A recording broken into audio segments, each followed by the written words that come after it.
For the audience online, my name is Michael Latham, and my audience here is my family, which is 5 people, including the cameraman. Hello, audience online. Hello, audience online. And my topic for today is internet culture's effects on cultural barriers. To start, I would like to define what is internet culture, and so I would like to start by asking the audience, what do you think that internet culture is? Can we any of us can go? Okay. Anyone at once. What is internet culture?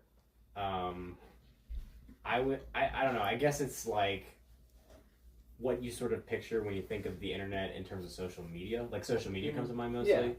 Yeah. YouTube. Yeah.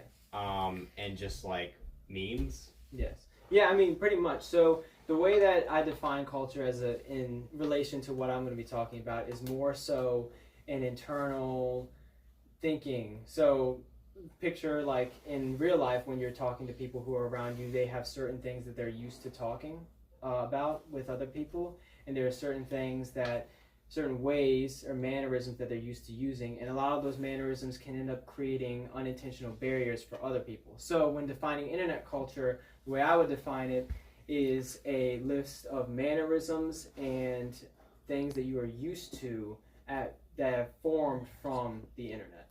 So when we come to interpersonal connections in between two people, a lot of times when people are talking to a new person, it can be difficult because they don't know what experiences they share. They don't really know much about the person, and a lot of times it can feel awkward.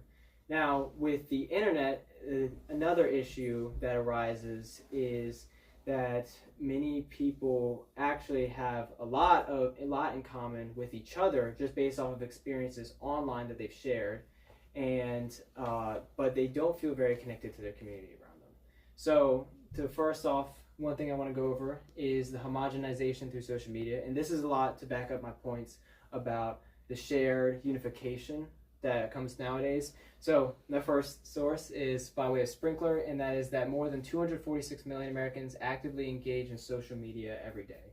So this statistic is really proving the point that no matter where you go in America, you're likely to encounter or talk to whoever you talk to is likely to be actively engaged in online social media circles and have that sort of perspective and way of thinking.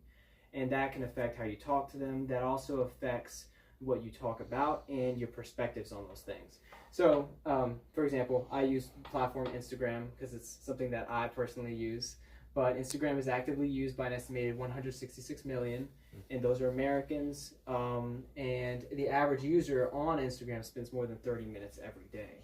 So as you spend 30 minutes every day over the course of a year, you spent thousands of minutes, tens of hours on Instagram. You've become used to that way of talking, and you start spreading that to others around you. So, and then according to a study by Pew Research Center, 53% of Americans sometimes get their news from social media, and 38% of adults regularly get their news from Facebook. As you reach older age demographics, you find that there is less interaction with maybe what people would normally associate with internet culture, being memes, films, movies, things like that, and becomes more related to news. So most older adult Americans generally shift towards talking about cultural relevant topics that are relevant to news topics. And a lot of those experiences are also conformed by social media. Going to our next slide. This is the data for that adult study. So a lot of issues can arise through this, mostly the formation of one perspective. So this is something that definitely has changed the way people talk to each other. Most people nowadays will come to each other with an expectation that the other person has already heard what they're about to talk about. And a lot of times they expect a form of agreement. And when there's disagreement, there is a lot more tension. Whereas before, it wasn't always so assumed that somebody knew, because a lot of people didn't have access to the internet. A lot of people, depending on the news channel they would watch and depending on the time of day that they would watch it, would get very different news, and it was difficult to reach out and easily find the same news. So just shifting from that and shifting from a more general perspective to shift to a personal perspective, are there any sort of topics, let's start with movies and TV. What kind of movies and TV do you think are currently in the zeitgeist right now? I'm talking about things that would be generally like if you were to walk up to somebody that was your age, what do you think would be their first thought when you talked about movies and TV? I think Jacob completely blinked. You got any thoughts? The movie with Timothy Chalamet. What are you talking? Marty Supreme. Yeah. And so, how much of that do you think has been affected by social media? Have you seen it on social media? Is that how you came to know about it? Do you have any other examples? Like, did you want a consensus of like general? I didn't want a or? consensus. More so, what I'm looking for is kind of some examples, like generally. So, Okay. like one example I would personally use is Stranger Things, and that is something that's currently being talked about very much so in the zeitgeist. But also, when I go to people in my personal circles and I want to talk to them about film and movies, that is the one that is constantly brought up, and a lot of times it's brought up because somebody has heard about it through an online presence. And I think that some of these things like Stranger Things, or another example being the Marvel Cinematic Universe, that's something where it has become a cultural icon, not because of its relevance among a small group of people, but because of a massive virality caused by social media and internet.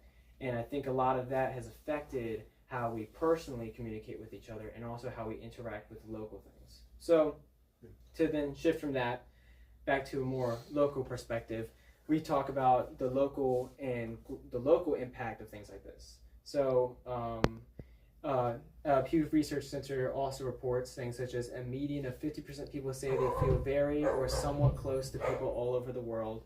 I think a lot of this is kind of furthering the point of now there's no longer such a thick barrier between people of different nations. If you were to go, let's say in the 80s, you were to go to Spain and try to talk to people about what they were interested in Spain, you would probably find there are some very harsh differences immediately, and you may not be able to communicate with them very fluently and even just in small talk.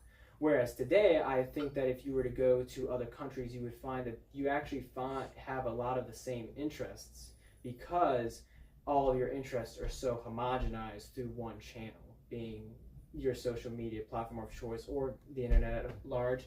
And I think a side effect of this is that Americans are much more likely to feel detached from their local communities than people in other nations.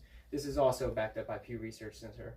And so when people are so entrenched in this social media and internet culture, it can cause them to kind of lose their priority of what is relevant to them. And a lot of their local experiences can be eclipsed by these experiences online because there's simply just more interesting things to talk about generally.